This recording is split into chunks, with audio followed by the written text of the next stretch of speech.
think everybody's so polarized? Because they're on Facebook creating their own media. What are you talking about? You know, creating their own filter. But when it only filters in what they believe in, they're not going to believe in anything else.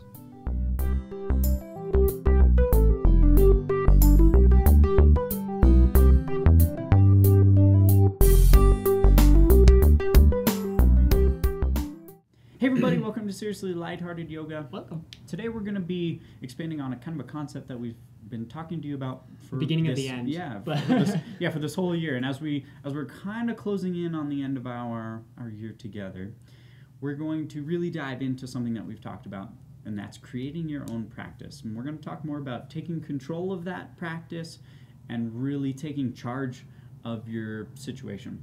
We've definitely touched on this multiple times throughout the year. So many times. Yeah, and this is where A we little really more get into concentrated, we yeah. get into the nitty gritty here. All right. Details. So guys, taking on your own practice. There are kind of a few tips that I'd really recommend for doing that.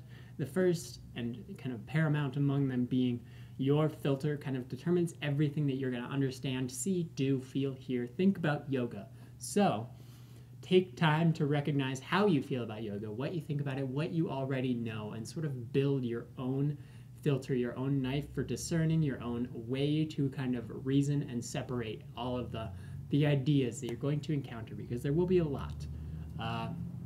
This will become important when other people start telling you things. You can kind of run it through your own filter and see if it makes sense for you or not. And if it does, great. Introduce it. If it doesn't, you can just say, no, that isn't going to work for me, and you don't have to do it. That's fine. Another thing that this will help with is kind of